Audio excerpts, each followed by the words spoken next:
اہل ایمان دیکھو تم میں سے کوئی ایک گروہ دوسرے گروہ کا مذاق نہ اڑائے۔ یہ تمسخر جو ہے یہ بسا اوقات دلوں کے اندر جو ہے وہ دراڑ ڈال دیتا ہے۔ آپ میرا مذاق اڑا رہے ہیں تو میرے دل میں مجھے خوشی تو نہیں ہوگی نا، میرے دل میں زخم لگ جائے گا۔ میں آپ کا مذاق اڑا رہا ہوں، آپ کا دل، آپ کے احساسات مجروح ہو جائیں گے۔ یہ جو زخم پڑ گیا ہے دل کے اندر، یہ اصل میں اس ملت اور امت کی جو قوت ہے اس میں کمی لا رہا ہے۔ لا یسخر قوم من قوم، اب اس میں جو اس کا جو روح جو ہے وہ اس قدر خوبصورتی کے ساتھ بیان کی گئی۔ ہو سکتا ہے کہ وہ جن کا مذاق اڑایا جا رہا ہے وہ بہتر ہوں اللہ کی نگاہ میں ان سے کہ جو مذاق اڑا رہے ہیں۔ زیادہ مذاق اڑتا ہے کسی ظاہری چیز پر، کسی کی شکل و صورت معمولی ہے، کمزور ہے، کوئی اور اس کے اندر عیب ہے، کوئی جسمانی اس کو کوئی کمی ہے کسی اعتبار سے، یا کوئی اور شے ہے، اس لیے آپ اس کا مذاق اڑا رہے ہیں۔ ہو سکتا ہے کہ اس کے اندر کوئی دوسری شے ایسی ہو کہ جس کی بنا پر وہ اللہ کا محبوب ہو، اللہ کو بہت پسند ہو، تمہیں کیا معلوم؟ تم نے ایک ظاہری سی شے کو دیکھ کر اس کے اوپر مذاق اڑا دیا اس کا، تمہیں کیا معلوم اس کی باطنی شخصیت، اس کی سیرت، اس کا کردار، اس کے دل و دماغ میں اللہ تعالیٰ کی محبت، اللہ کے رسول کی محبت کس درجے ہے، یو ڈونٹ نو۔ تو تم گویا کہ نہ صرف اپنے بھائی کا دل مجروح اور اس کے احساسات کو مجروح کرو گے، بلکہ یہ کہ در حقیقت یہ تمہارا اقدام اللہ کے خلاف ہو جائے گا کہ جنہیں اللہ اپنا محبوب رکھتا ہو، پسند کرتا ہو۔ اس لیے کہا گیا ہے نا، من عادی لی ولیا، یہ حدیث قدسی ہے کہ جس شخص نے میرے کسی دوست سے دشمنی رکھی، فقد آذنتہم، تو میں نے پھر ان کو الٹیمیٹم دے دیا ہے جنگ کا، وہ میرے خلاف ہے، میرے دشمن ایسی کہ میرے ایک دوست، میرے ایک ولی کا استہزاء کر رہے ہیں، مذاق اڑا رہے ہیں، دشمنی کر رہے ہیں۔ تو یا ایھا الذین آمنوا لا یسخر قوم من قوم عسى ان یکونوا خیرا منہم ولا نساء من نساء۔ دیکھیے عام طور پر قرآن میں یہ نہیں ہوتا، صرف مردوں کے ساتھ گفتگو ہوتی ہے، مردوں کے صیغے میں، مذکر صیغے میں، اسی میں تابع ہو کر خواتین بھی ہیں۔ نماز قائم کرو، اقیموا الصلاۃ، صیغہ جو ہے مذکر ہے، لیکن ظاہر بات ہے کہ اس میں جو بھی خواتین ہیں مسلمان وہ بھی شامل ہیں۔ اس کو ہم کہتے ہیں برسبیل تغلیب، کہ جو معاشرے میں غالب عنصر ہے اس سے خطاب کر لیا گیا، تو جو اس کے تابع ہے وہ خود بخود اس کے اندر شامل سمجھا گیا۔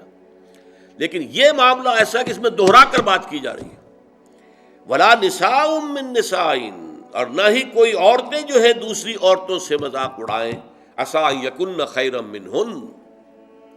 اس لیے کہ ہو سکتا ہے کہ وہ جن کا مذاق اڑایا جا رہا ہے وہ بہتر ہوں ان سے کہ جو مذاق اڑا رہے ہیں۔ چونکہ عورتوں میں یہ مرض زیادہ ہوتا ہے،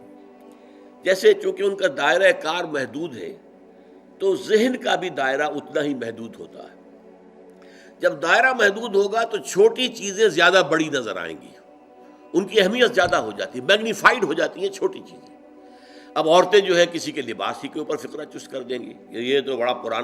پرانا فیشن تھا، یہ پتہ نہیں دقیانوسی کہاں سے آ گئی ہے، اس طرح کے کپڑے پہن کر، یہ تو فیشن ہی اب ختم ہو چکا ہے۔ یا اور کچھ ہے، کسی اور طریقے سے،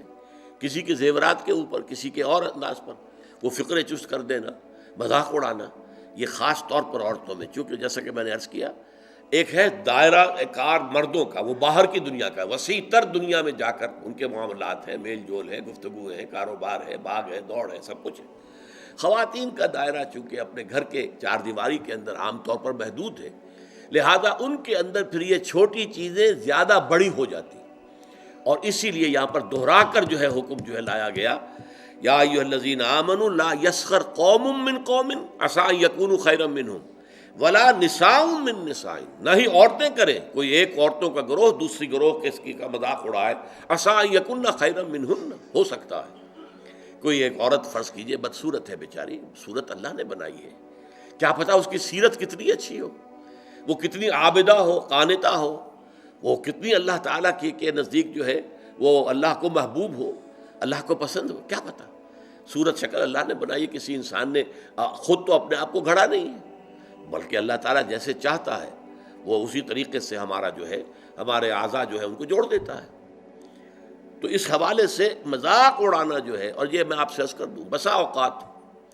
دوستوں کے اندر ایک چیز مذاق عام ہو جاتی ہے اور برداشت بھی کرتے ہیں، وہ ٹھیک ہے، مذاق ہے، کوئی بات نہیں، لائٹ موڈ میں کہا ہے، کبھی ایسا ہوتا ہے نفسیاتی طور پر کہ اس آدمی کا موڈ کہیں آف ہے اور وہی مذاق آپ نے اس وقت کر دیا، وہ بالکل تیر کی طرح جا کر لگے گا، تو آپ کو نہیں معلوم کہ اس وقت اس کی نفسیاتی کیفیت کیا ہے، اس کی طبیعت بہت ریسیپٹیو ہوئی ہوئی ہے، حساس ہوئی ہوئی ہے، اس میں تم نے وہ مذاق اگر دوبارہ کر دیا اس سے اور استہزاء کیا، وہ جا کر تیر لگے گا اس کے کلیجے کے اندر یا دل کے اندر، اور ظاہر بات ہے وہ زخم جو ہوگا پھر وہ، اسی لیے عربی میں کہاوت ہے تلوار کا زخم مندمل ہو جاتا ہے، زبان کا زخم مندمل نہیں ہو سکتا۔ زبان کی کاٹ دل پر ہوتی ہے، تلوار کا زخم کندھے پر لگا ہے، کندھا جو ہے اللہ کرے گا تو شفا ہو جائے گی، زخم بھر جائے گا، تو تلوار کے زخم جو ہے وہ بھر جاتے ہیں، لیکن زبان کا زخم یہ نہیں بھرتا، یہ دل کے اندر ہوتا ہے۔ لہذا اس رکھنے کے لیے سد باب یا ایھا الذین آمنوا لا یسخر قوم من قوم عسیٰ ان یکونوا خیرا منہم ولا نساء من نساء عسیٰ ان یکن خیرا منہن،